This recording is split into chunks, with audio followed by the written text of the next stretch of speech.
sound of one voice, one spirit, one voice, the sound of one who makes a choice. This is the sound of one voice. This is the sound of one voice. This is the sound of voices too. The sound of me singing with you, helping each other to make it through. This is the sound of voices too. This is the sound of voices too. This is the sound of voices three, singing together in harmony, surrendering to the mystery. This is the sound of voices three. This is the sound of voices three. This is the sound of all of us, singing with love and the will to trust. Leave the rest behind, it will turn to dust. This is the sound of all of us. This is the sound of all of us. Ooh.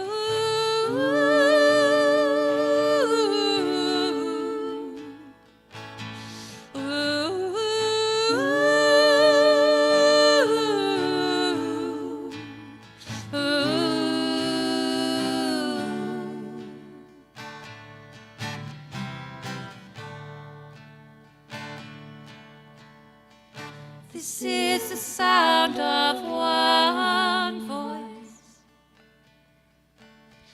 one people, one voice, a song for every one of us. This is the sound of one voice.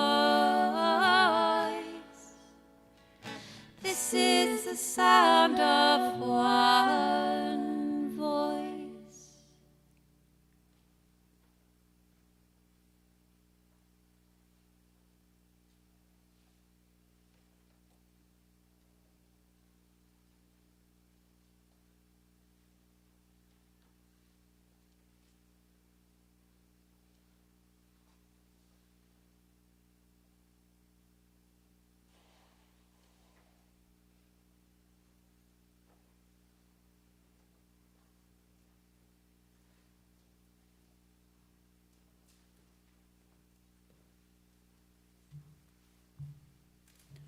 Good evening.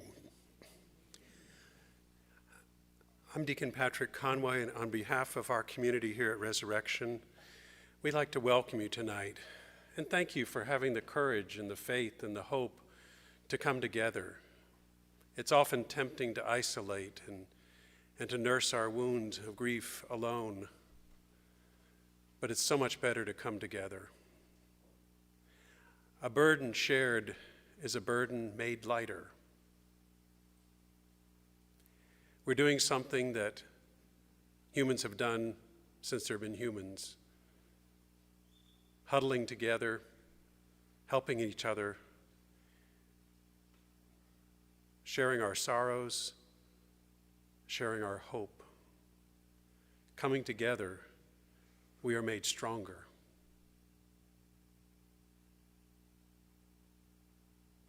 I pray that this gathering tonight will do just that. Even as it may be painful to uncover the wound of grief, the many wounds of grief in our life,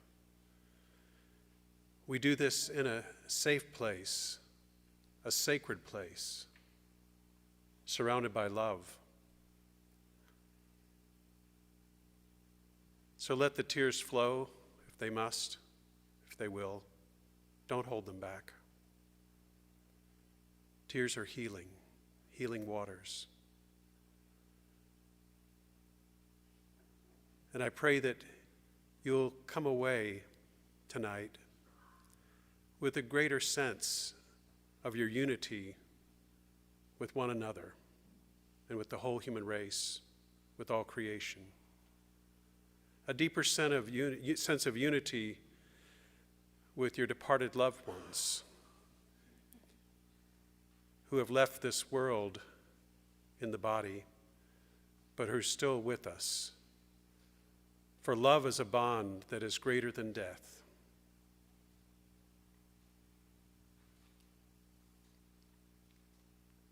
So open your hearts, open your minds, open your hands to receive whatever blessings are here for you this evening.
And love will give us the courage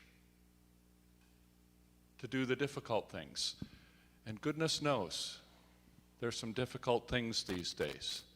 Not only are we grieving the loss of loved ones, but sometimes we couldn't even have a funeral because COVID or other things that prevented us from gathering. It's been hard.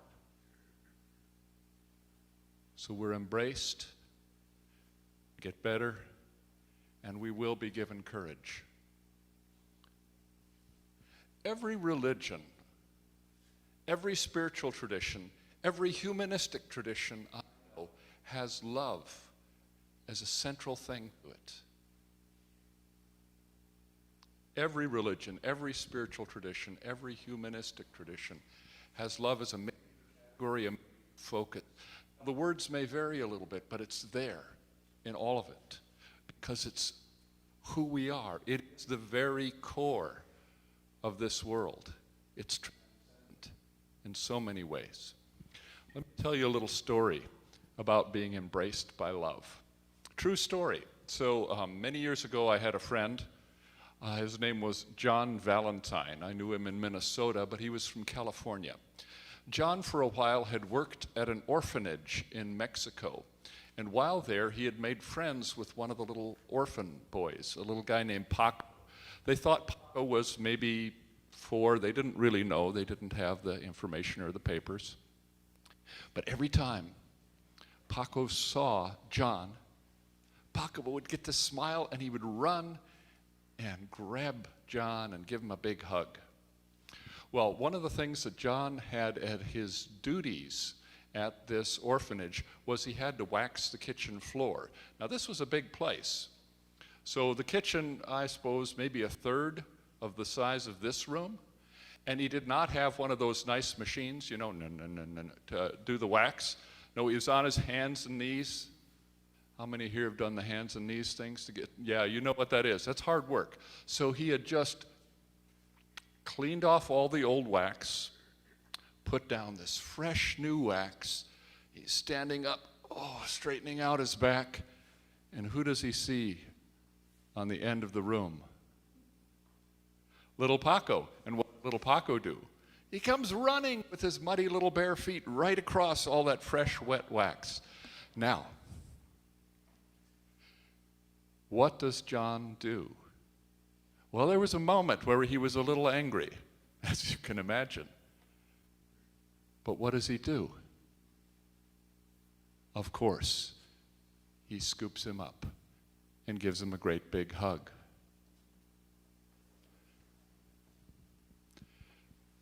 Some of the time, life gets really messed up, whether intentionally or not. Now, little Pop messing up the wax intentionally, but it was a mess nonetheless. Sometimes things just happen. Sometimes we're like little Paco. We make a mess whether we mean to or not. Some of the time we're like John, called to reach out even when it's hard. But the deepest reality, the fundamental truth, the heart of all that is love. That is true. And we are embraced by this love in this moment, in this time, and in so many ways. We can also get better at helping love to flow through us.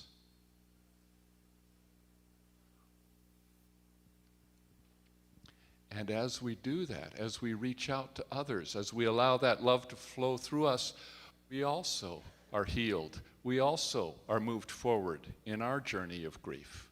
Now, sometimes that's pretty hard, but when you can reach out and say that kind word or listen of their loved one, that love flows through you, and it's a good thing. Let me tell you the story of one of the great humanistic psychologists, James Bugentol. I got to train with Jim for a while near the end of his life. Now, this man was brilliant. He had written these books on psychotherapy.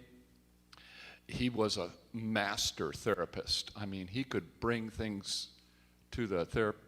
It was incredible. And toward the end of his life, Jim had a stroke.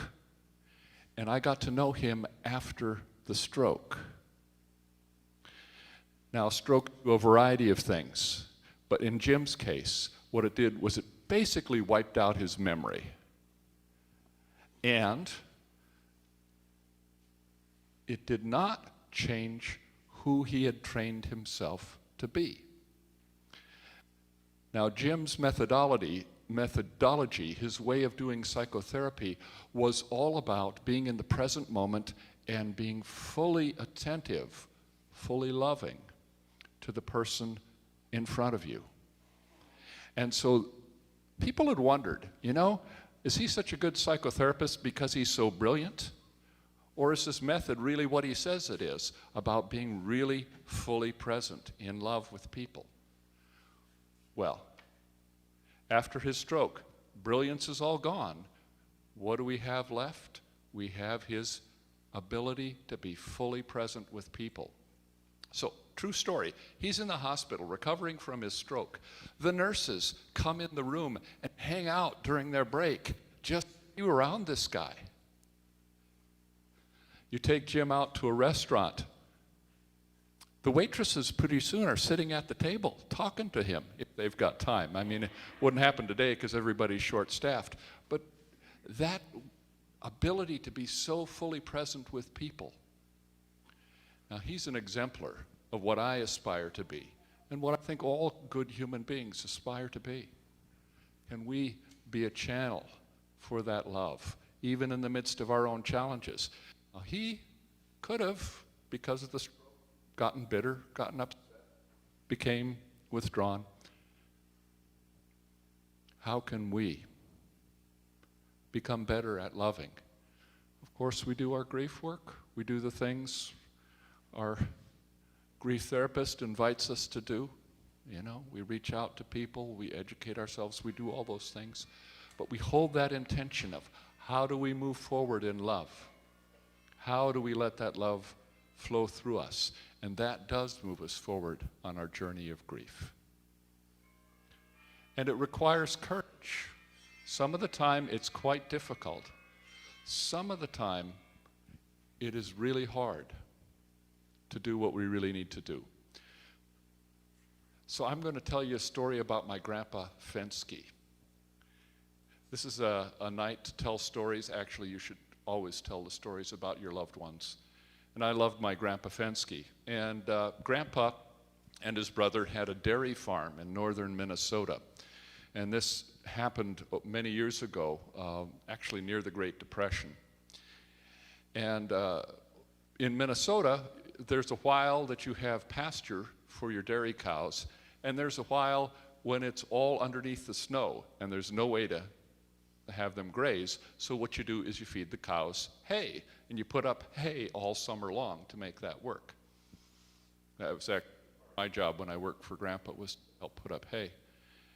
So one year, and this was when he was, you know, young farmer with his brother,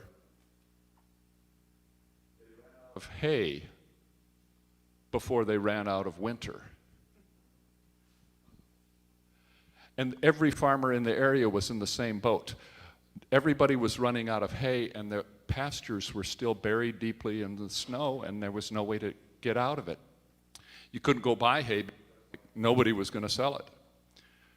So what did Grandpa and his brother Ed do? There was a low-lying area on the property, a swamp, and they went out on the ice, and they jumped up and down on the ice until they broke through the ice into chest-deep icy water.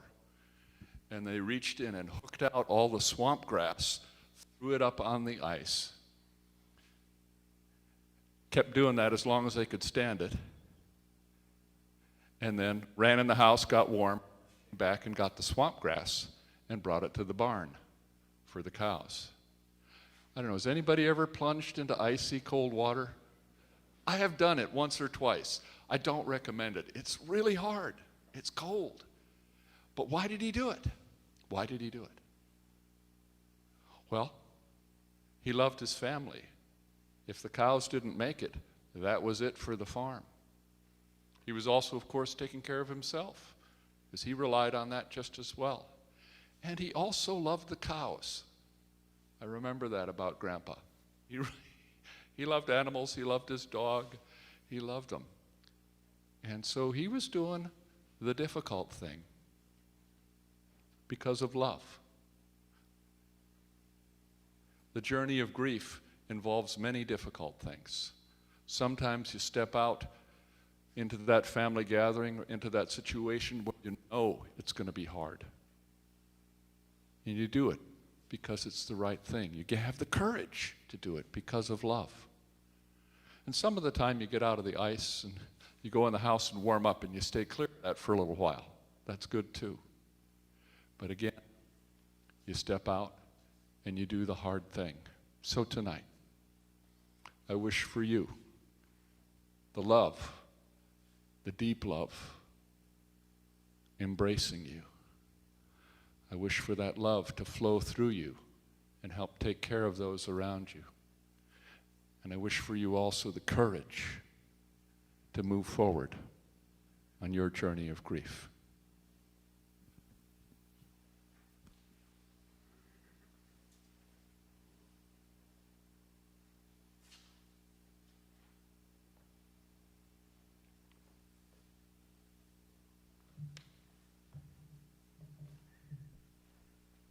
Good evening. My name's Tenzin Choki, and I was invited to share a poem tonight.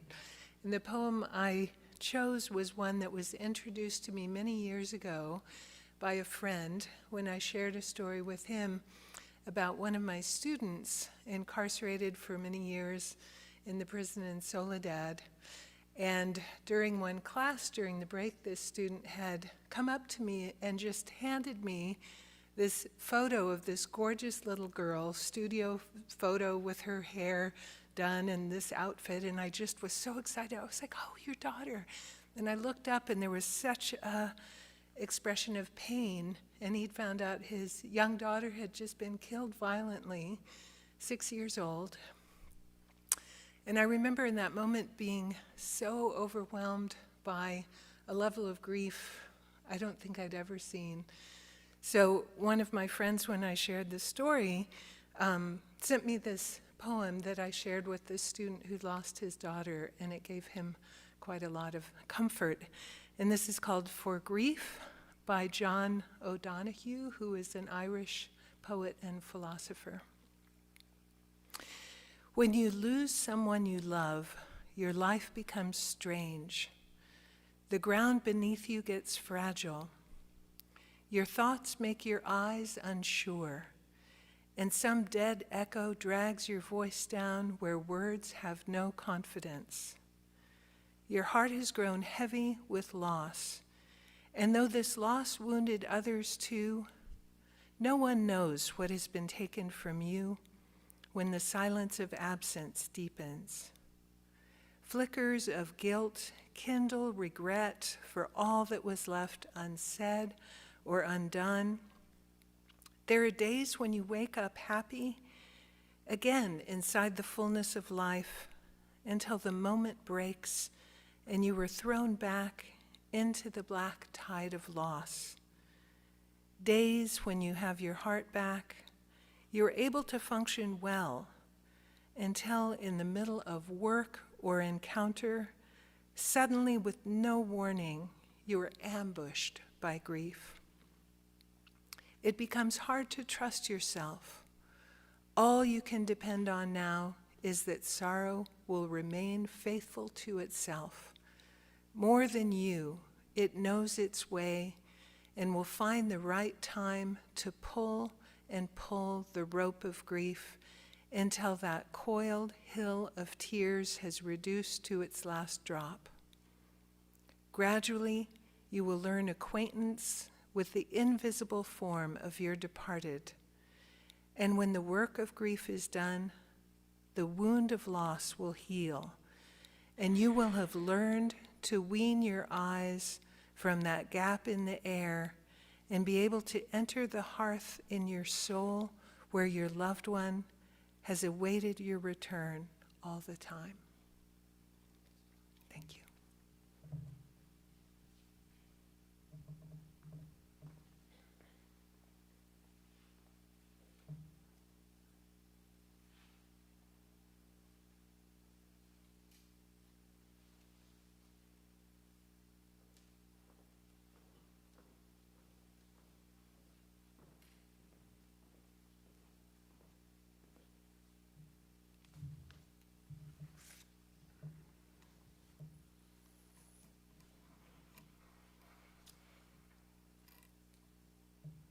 Good evening.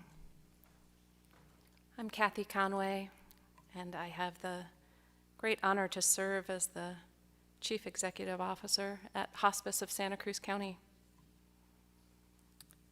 And I would like to warmly welcome everyone for being here tonight. Those of you who are here in person, and those of you who are joining from home. I know it takes both energy and courage to be present to grief, our own grief, as well as that of others. But sometimes being with our grief is the only thing we can do to soothe the pain. The writer Vicki Henderson describes grief this way. Grief is like an ocean. It comes in waves, ebbing and flowing. Sometimes the water is calm, and sometimes it's overwhelming. All we can do is learn to swim. So we gather tonight, both as strangers and friends, to honor our grief, to share our memories, and to support one another, to learn to swim. Each person with us tonight has a story of love and a story of loss. For some of it is a story of personal loss of someone precious, a family member, a spouse, a parent, grandparent, or a child. Perhaps we have lost a sibling or a close friend, someone near and dear to our hearts, someone no one can replace. For many of us, there is a collective grief related to the tragedies in our country and in our world over the last nearly 2 years. There's the grief that comes from not being able to gather, for not being able to share traditions, or even what we may consider a proper memorial service because of COVID. I'm so glad that Tenzin shared that poem by John O'Donohue tonight. It truly describes the enormity of feelings that come with losing someone special. Your life becomes strange. The ground beneath you becomes fragile. I think everyone here knows that feeling that he describes. Though this loss has wounded others too, no one knows what has been taken from you when the silence of absence deepens. That description may be all too familiar to us. Let's just take a breath together and acknowledge that.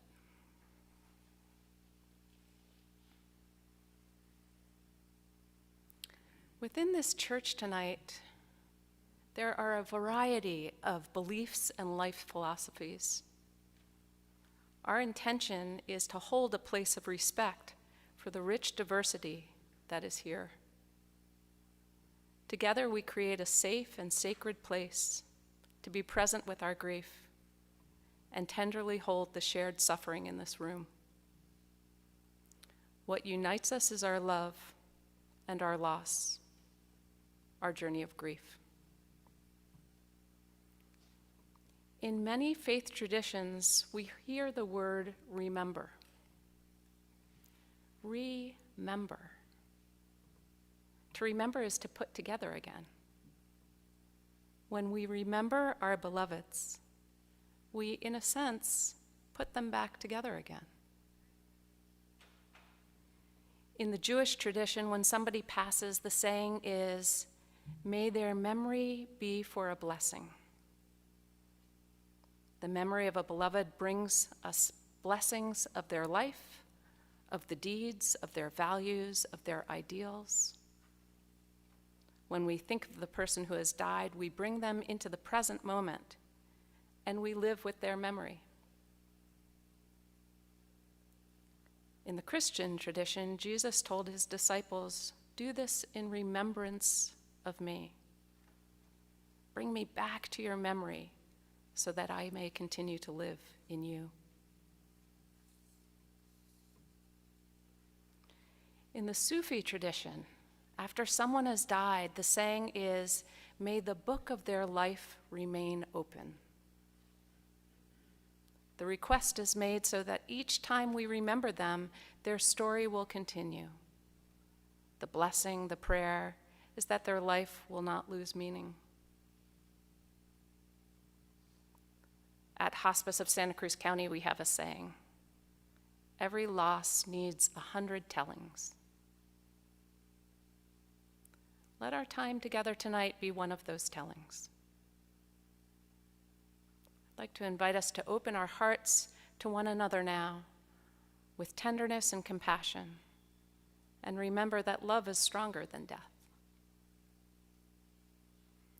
So let's take a moment. If you like, you can close your eyes or just soften your gaze.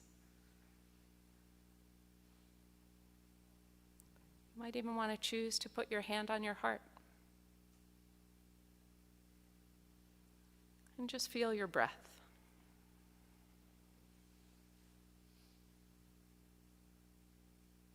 We can allow our hearts to speak softly, whatever words of comfort or wisdom can sustain us at this time. Maybe just repeating the word love or peace, or naming a feeling, tenderness.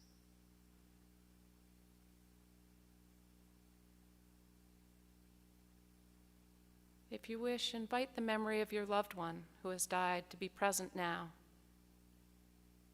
in this sacred space that we're creating together.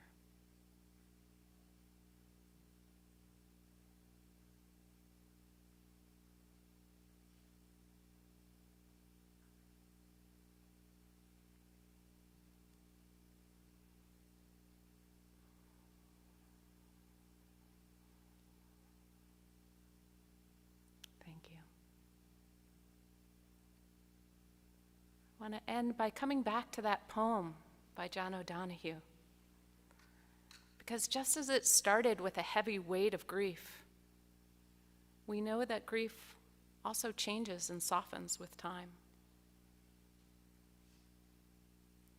His beautiful poem, as Tenzin just read, ends with these words: gradually, the wound of loss will heal,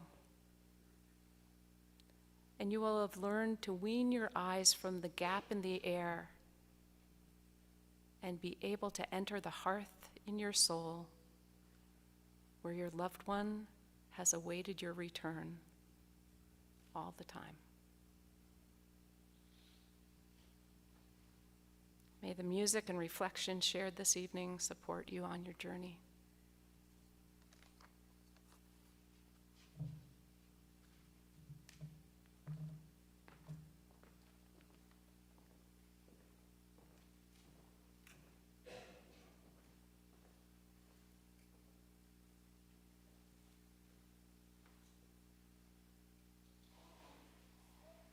The candle lighting ritual, and speaking of the names, is the heart of our interfaith memorial service. We light these candles in remembrance and honor the special place in our hearts that our loved ones held. If you've been with us in other years, please note that that our flow has changed a bit this evening. So we will be, once we begin, we'll be asking folks on this side of the sanctuary to come over to our candle table here and have their candle lit, and then come to the middle to share the name and the mirror image on this side, coming this way. Before we get started with that, we'd like to recognize everybody who's participating via live stream. We welcome you. And if you're joining us at home, we invite you to light a candle and gather in honor of your loved one, just as we are here. So Vanessa will demonstrate. And the first candle we light here in the church this evening is in honor of those loved, remembered by those joining us from home.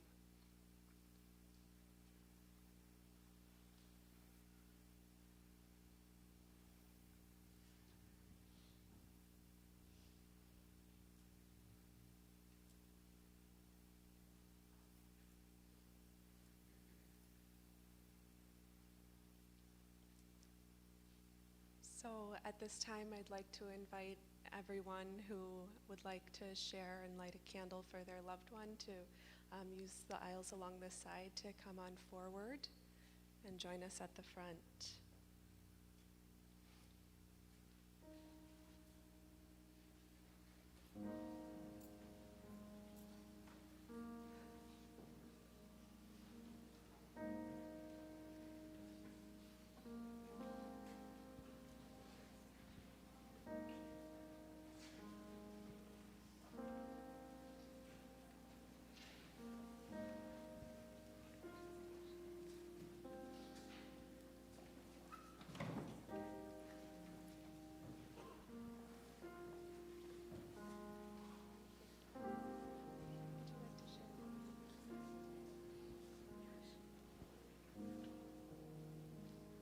Gabriella.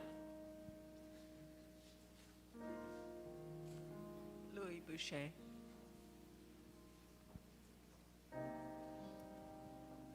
Roy Roulard.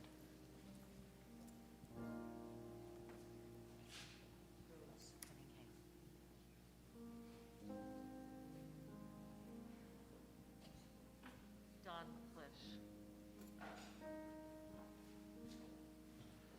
Robert O'Hare.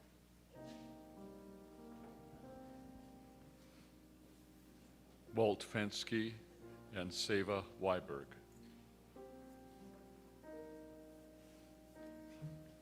Ruby Mary Reynolds.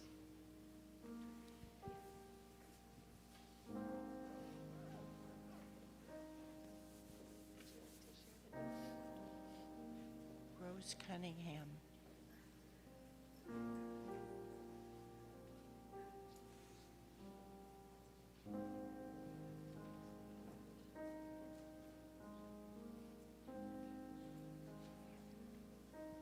Elfrida Wegener. Alma Wood. Edward Wood.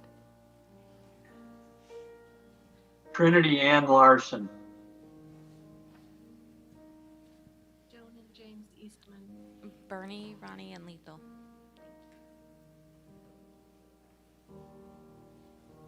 Mary Louise Orr Peterson. For my parents, Bob and Harriet.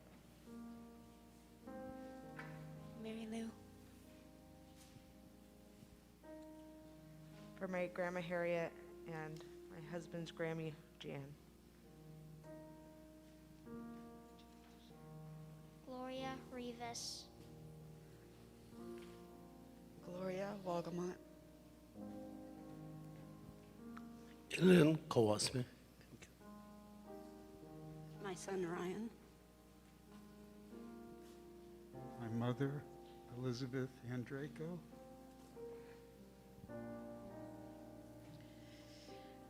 My daughter, my friend, my protector, my dog, dressed in angel. John Malaya.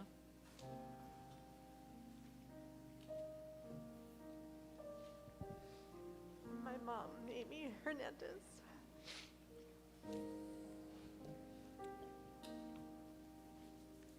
My mom Carolyn.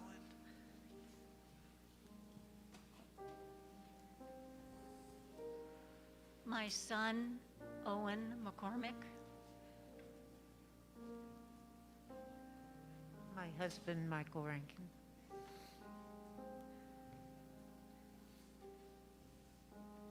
My wife, Pam Wood. My son, Rick Cockle, and my parents, Ed and Betty Bates.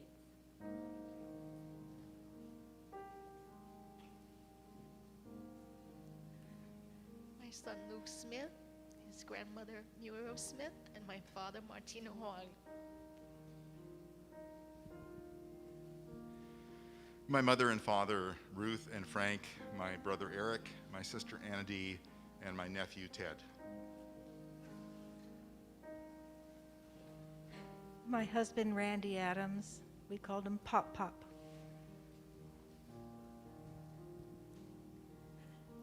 Linda K. Fawcett. Our beloved Doug Vest. My wife Jeannie and my son Cameron.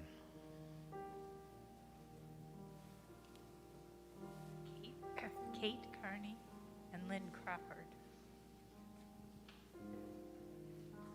Jeff Roth.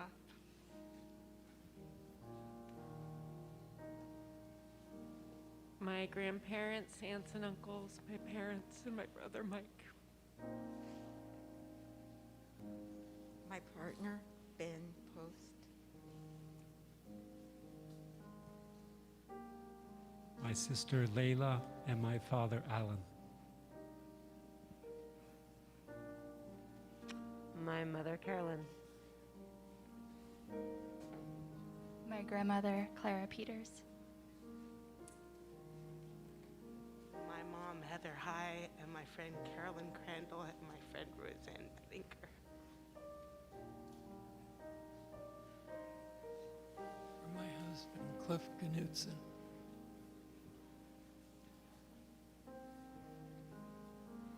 My mommy, Veronica.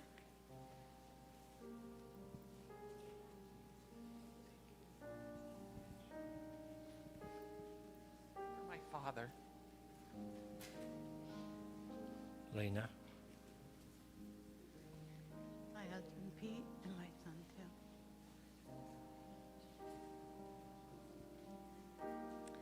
Friends Donna, Joe, Bev, and 3 kitty cats, Sophie, Frida, and Lily. Our son, Paul Johansson.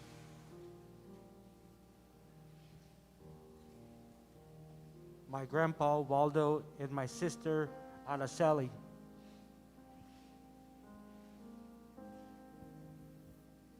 June Chaucer and my husband Tom.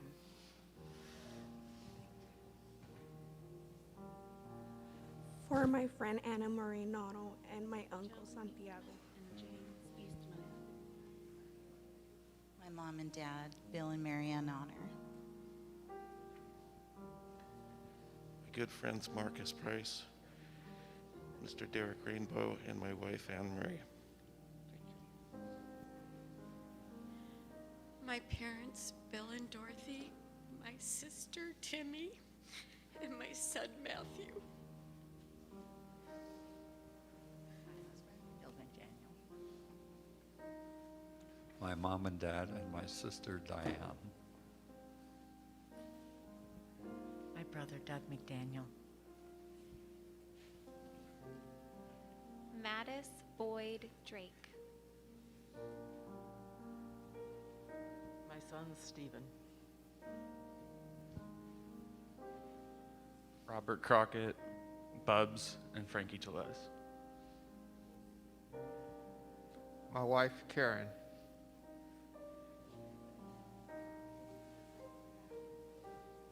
My wife Carol, and her parents Oligo and Maria Nobili, and my mother and father Sal and Catherine Bonanno. Thank you. My aunt, Peggy Smith, the caretaker of our family. Lois. For my parents. My mom and dad.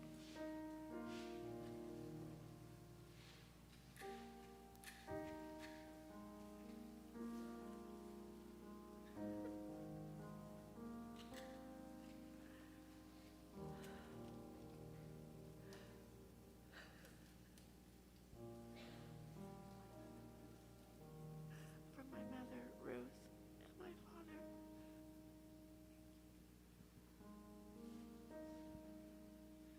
My Aunt Joanne, Pops, Granny Pat, and dear Caroline.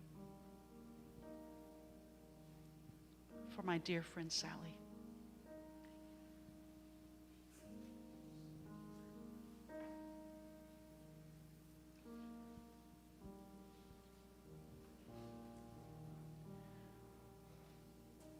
From those on YouTube, Janice Bowman, Cece McDaniel, mother and friend, a son, Michael Sikora, parents, Martin and Phyllis Hinden, Gail Gardner, a husband, Harold Whaley, and friend, Dorothy Holmes, sister, Catherine Collins, and Elias Lamam.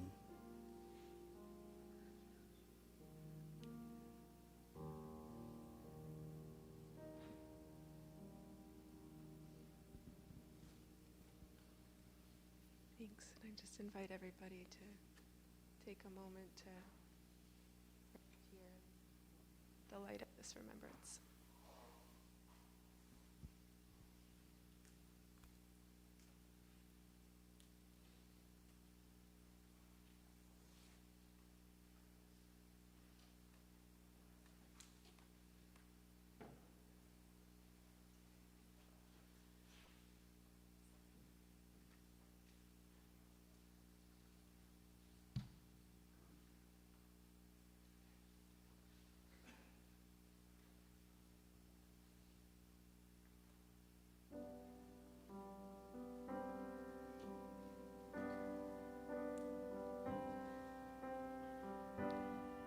May perpetual light shine upon the faces of all who rest here. May the lives they lived unfold further in spirit. May all their past travails find ease in the kindness of clay. May the remembering earth mind every memory they brought. May the rains from the heavens fall gently upon them. May the wildflowers and grasses whisper their wishes into light. May we reverence the village of presence in the stillness of this silent field. Calling all angels, calling all angels, walk me through this one, don't leave me alone. Calling all angels, calling all angels, we're trying, we're hoping, but we're not sure how this goes.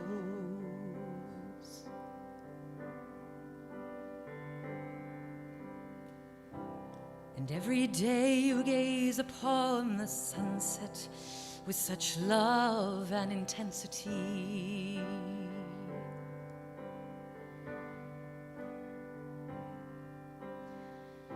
Why, it's almost as if you could only crack the code, you'd finally understand what this all means. But if you could, do you think you would trade it all the pain and suffering? But then you'd have to miss the beauty of the light upon this earth and the sweetness of the leaving. Calling all angels, calling all angels, walk me through this one, don't leave me alone. Calling all angels, calling all angels, we're trying, we're hoping, but we're not sure how. Calling all angels, Calling all angels, calling all angels, calling all angels, walk me through this world.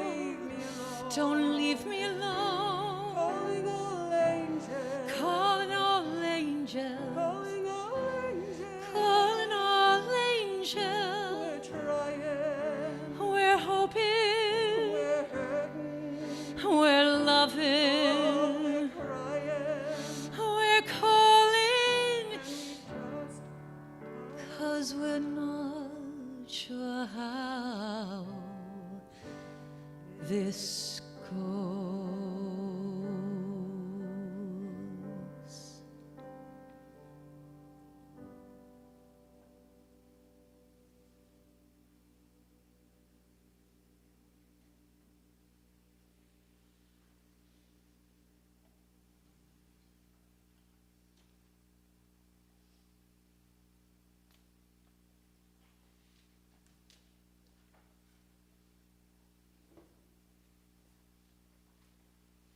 We'd like to thank all of you for joining us at the Interfaith Memorial.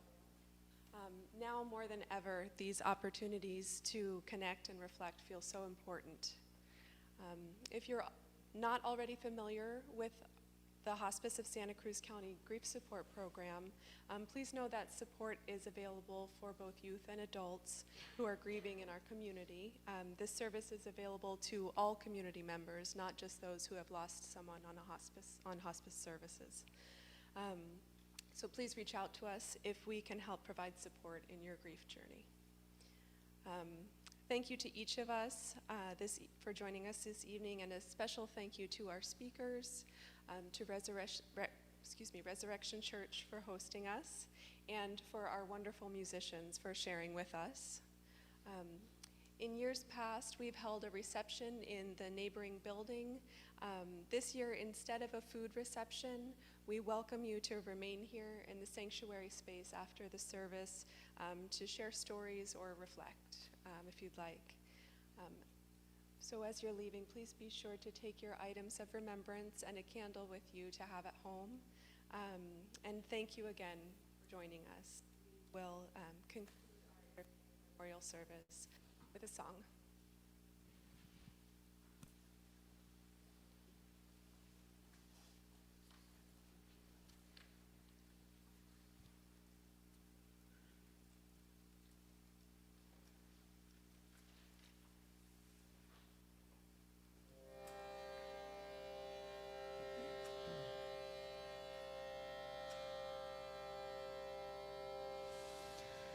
Please help me feel inner peace from my center at the center of me. Please let me feel inner peace from my center at the center of me. Please help me feel inner peace from my center at the center of me. Please let me feel inner peace from my center at the center of me. My heart is open. I am aware. In me is a knowing of love, love, love. My heart is open. I am aware. In me is a knowing of love, love, love. Please help me feel inner peace from my center at the center of me. Please let me feel inner peace from my center at the center